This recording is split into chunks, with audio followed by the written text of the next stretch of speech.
नमस्कार मित्रों, जैसा कि अभी स्क्रीन पर ही आप देख रहे हैं खून की कमी, और इसमें यह भी लिखा हुआ है कि जड़ से ख़त्म, बस यह करें।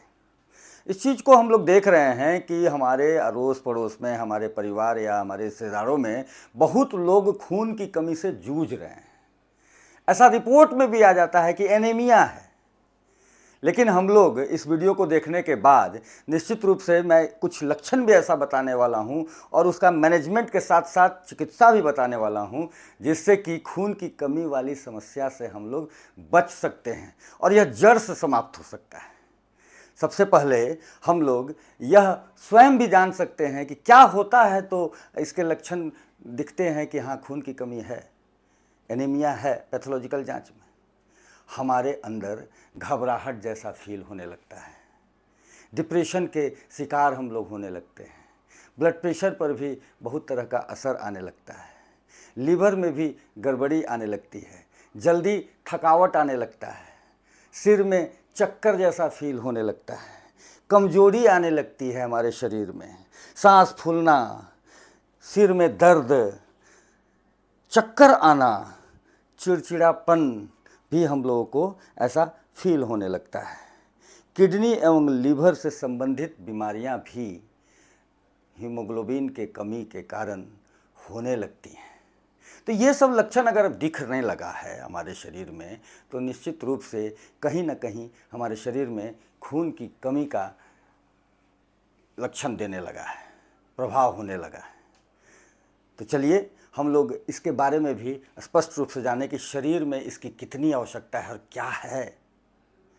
तो हमारे शरीर को सही रूप से संचालित करने के लिए विटामिन्स, मिनरल्स, प्रोटीन्स, इन सबों की बहुत ही आवश्यकता होती है।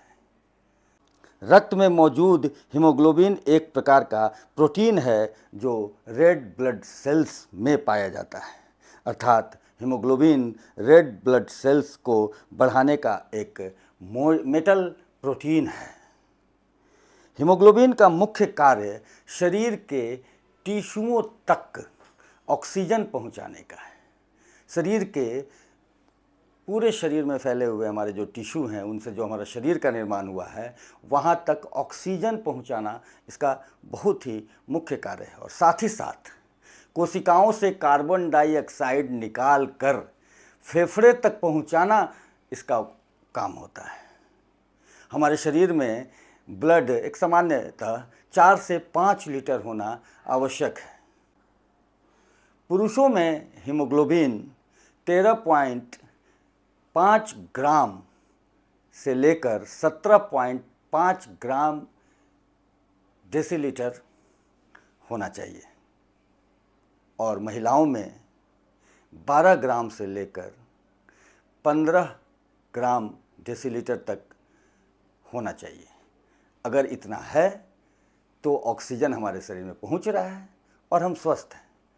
अगर इससे कमी है तो हमारे शरीर को बहुत तरह का नुकसान उठाना पड़ेगा, जो कि हमारे शरीर, एक स्वस्थ शरीर के लिए बहुत ही खतरनाक है। अब हम इसको किस प्रकार संतुलित कर सकते हैं, किस प्रकार जड़ से समाप्त कर सकते हैं, किस प्रकार अपने भोजन को सुधार करके हम लोग इस खून की कमी को पूर्ति कर सकते हैं। और सबसे बड़ा और सबसे आसान तरीका हमारे भोजन में अंतर ला करके ही है। आजकल जो जंक्स फूड और डिफरेंट तरह का फूड और पता नहीं किस किस तरह का जल का भी उपयोग हम लोग करते हैं, वह भी मुख्य कारण है। तो पहले मैं अपने फूड को सुधारने की बात बताता हूँ, उसके बाद उसकी चिकित्सा भी बताऊँगा।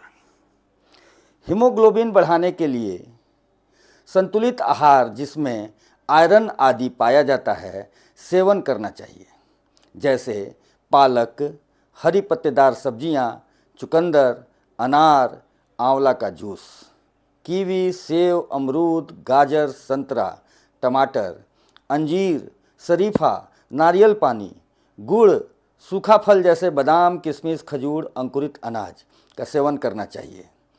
प्राणायाम एवं एक्यूप्रेशर का उपयोग करने की आदत डालनी चाहिए। लोहे के बर्तन में पका हुआ भोजन का व्यवहार करना चाहिए।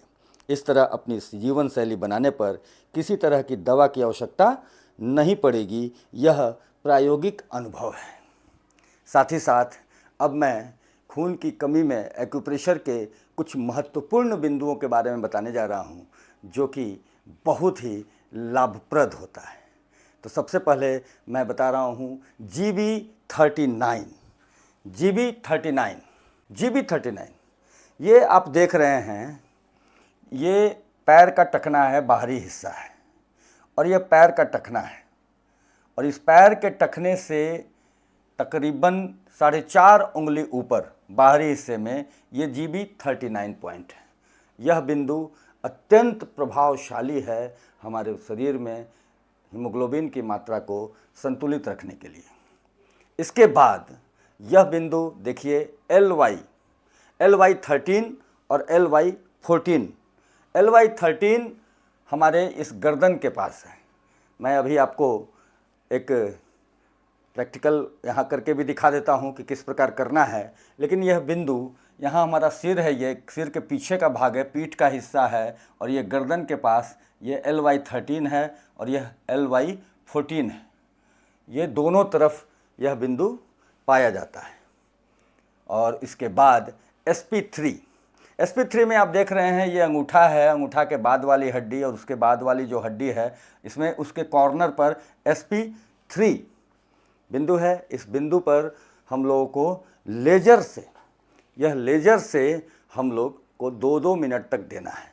वो मैं अभी आपको करके दिखा दे रहा हूँ। इन तीनों बिंदुओं का जो कार्य है, वह कार्य इस प्रकार हम लोग समझ सकते हैं। GB39 यह बोन मैरो का इन्फ्लुएंशियल पॉइंट है, जो शरीर में लाल रक्त कण बनाता है। LY13 और LY14 स्पाइनल मैरो पर इसका प्रभाव पड़ता है, जिससे एनीमिया की चिकित्सा के लिए उपयोगी है। और SP3 रेड ब्लड सेल्स की गुणवत्ता को नियंत्रित करता है, लाल रक्त कण सर्कुलेशन की संख्या में बढ़ोतरी करता है, एनीमिया की चिकित्सा में बहुत ही उपयोगी है। इसी के साथ आप सभी को यह वीडियो पसंद आता हो तो इसको ज़रूर उपयोग करें और सभी को भेजें, क्योंकि ये बहुत उपयोगी है और ब्लड की कमी को दूर करने में बहुत ही फ़ायदेमंद साबित होगा। चैनल को शेयर भी करें, कमेंट भी दें और लाइक भी करें।